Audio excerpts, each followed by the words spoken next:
to The Content Byte. Content Byte, our very first episode. I'm Rachel from Rachel's List. And I'm Lynn.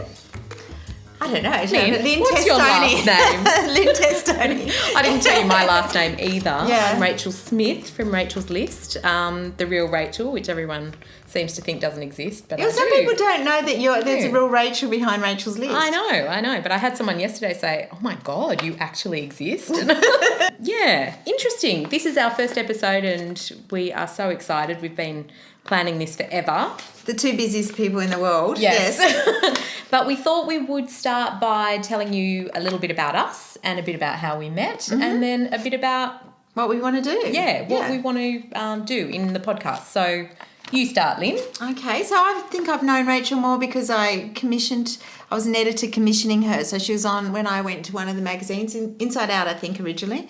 And she was a regular contributor, so I started commissioning her and actually, we'll talk about later, but I stole some of her best ways of submitting copy. Didn't. I did when I became a freelancer myself. But we kept meeting. We've got lots of friends in common, lots of journalist friends and writers and everything. And our friends, a lot of our friends aren't journalists anymore. No. Because there's no jobs for journalists, not in-house jobs. Yeah, we get a lot of jobs for in-house journalists. Yeah. But I think a lot of the people that we kind of are in our circles now are freelancers and, some of them work in-house and some work, I do a one day a week in-house for one of the magazines I work for, and I think a lot of people, we were talking before about being a slashy. Yes. So if you are a slashy, what kind of things do you do? Well, I actually tell people I'm a content creator / writer / journalist. Yeah. Sort of. It depends. If I'm speaking to somebody about content, I say I create content, in the corporate world. Yes. But if I'm in the journalist world, I say I'm a writer. And I tell most of my subjects, like the interview people I interview, a writer, because nobody knows what a content person is. Yeah, I think that's true as well. I guess I would be a slashy in the sense that I call myself a journalist as well, and a copywriter and a content writer or content producer. But I also do websites for people. So I do a whole mixture of things, I suppose. And then you do Rachel's List. And I do Rachel's List as a side hustle. So yeah. Is that a side hustle? We really are too busy to be doing this podcast. What are we doing? No, I know. But that's why Rachel had this great idea that we'd make it, because we just found it hard to find 30 minutes of our time. Yes. So we thought we'd create this for people like us who just need 10 minutes. Yes. So they're all 10-minute We're doing 10-minute episodes, and the reason we've settled on that is because my little podcast app, Lynn, I don't know if this is the case with yours, but is just littered with half listened to episodes. Yes. Like I seem to get to 15 minutes and then Charlie interrupts me, my toddler, or something happens or I have an interview or something, and I can never get to the end. And some of them are really great episodes, and it just kills me that at 15 minutes you're almost getting to the good stuff, aren't you? And then it's... And then you can't listen to the rest because you're too busy. So that's why we thought we'd keep it very short, hopefully very useful. Lots of tips, hopefully very useful for you guys. And, and we'll see how we go. Yeah, so that's what we wanted to start with. So the best tip, Rachel, that you've had as a freelance, what's the thing you've learned the most? Okay, so my best tip is... basically, if you're starting out, is that what you mean? Yeah.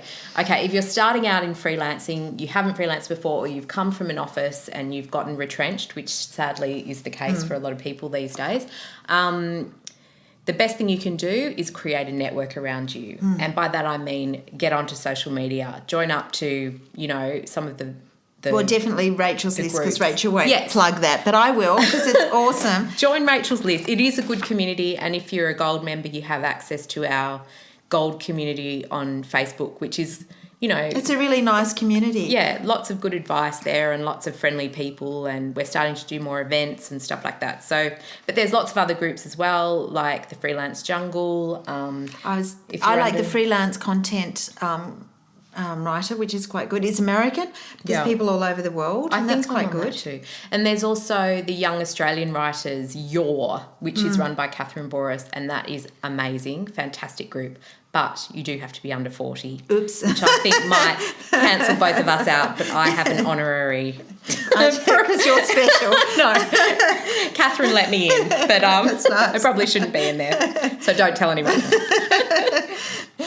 Okay. So that's, it's about the network. It's true. That was my hot tip. I think create that network around you from the start. Because it can be quite isolating if you're home by yourself. So much so. And not just on social media, create the network like in person as well. Make sure that you are meeting with other people, working with other freelancers at a library or a co-working space at least once a week or once a fortnight, or just even having coffee with someone or ringing someone, I think makes a world of difference when you're working on your own all the time. Well, sometimes I ring photographers or other writers when I'm just asking questions, particularly photographers, because I brief a lot of photographers.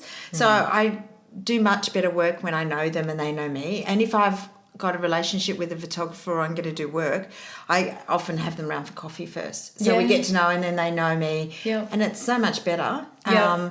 But also... we're going to touch on that in a later episode, but the power of networks and how it can also keep your work coming in the door, is a really important point. But just in the sense of actually being thrown into the freelance world and feeling a bit adrift, so much better if you have that posse around you and you don't feel so alone. But what's your hot tip, Lynn? You have something? Look, one of the things that, it sounds really boring, but it's really useful, is sorting out your finances right from the beginning. Because there is the best thing I did was that I have QuickBooks online. I know you use Rounded. Love Rounded. But it doesn't matter which online software. I have a cloud-based accounting system and it does all the hard stuff. And basically right from the beginning, I just set up customers in there. I set up and I just click a button that says create invoice and I do it. It tracks the invoices, because that's the worst thing when you're working in-house. You've never had to do that. Yes. So using a program, whatever, there's QuickBooks, FreshBooks, Rounded, there's quite a few. Have a look. Wave is good. And then everything's in one place. And then also with QuickBooks, my bookkeeper can access it and she does my BAS now and stuff. But it even... It's great. Yeah, it just because... That's actually a really good tip, because I remember when I started, I used just a really basic spreadsheet. And we do have stuff like that in the toolkit for people who don't want to spend big on Rounded or other things. But when I moved to Rounded, it completely changed everything for how I handled my money, my invoices. It actually really streamlined all of that and took it out of my head so much. It's just brilliant. It tells me which ones are overdue, and you can even click a button and says send a reminder, all that stuff. And also things like even the publishing houses, they're really particular. They won't tell you that they won't pay your invoice because you forgot a purchase order. They just won't. No, they'll just... And then it's only after it's like 6 weeks late and you go, why is this? And they go, you sent it to this. Yeah. Or you didn't include your ABN. Yes. And this stuff, it has all that stuff on it. So it makes you look professional. It makes you look like you're serious, like whoever you're working for. Yeah. I think so. So our tips would be get your network and get your finances sorted. And then I think you have another tip, but I really agree with this tip too, but we're going to look super old school. Sorry, just dropped something. Yeah, super old school. Business cards. Yes. I think it's really daggy, but they're really cheap and they're fantastic, because if you're out and about, I've given my business cards to people walking my dog in the park and I've got work. Yeah. Just because, and it makes you look like a legit...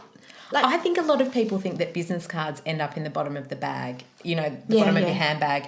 And sometimes you can be at a networking event and then 6 weeks later you do find 20 business cards at the bottom of your bag. You're like, damn it, all those people I could have connected with. So there is that. But I really agree with you. I love a good, well-designed, thick and luscious business card, and I do think it really presents a good impression, and so I'm a massive fan of having that. It gives you that bit more polish. Yeah, I remember a photographer telling me that he thought it was strange, he'd never had one. I said, well, for all due respect, Chris, you've got a camera, you look like a photographer, but a writer, they don't know. Yeah. You could be anyone. They say you're a writer, but somehow I give them a card and they go, oh, you're a proper writer. Look, it says Lynn Testoni, content creator. And they go, oh, so you're a real person. And somehow it legitimizes it. Yes. Yeah. Yes. And people actually then go onto my website usually and check me out, because often if I'm a network, I notice the hits on my website go up after I've given out my card. Yeah.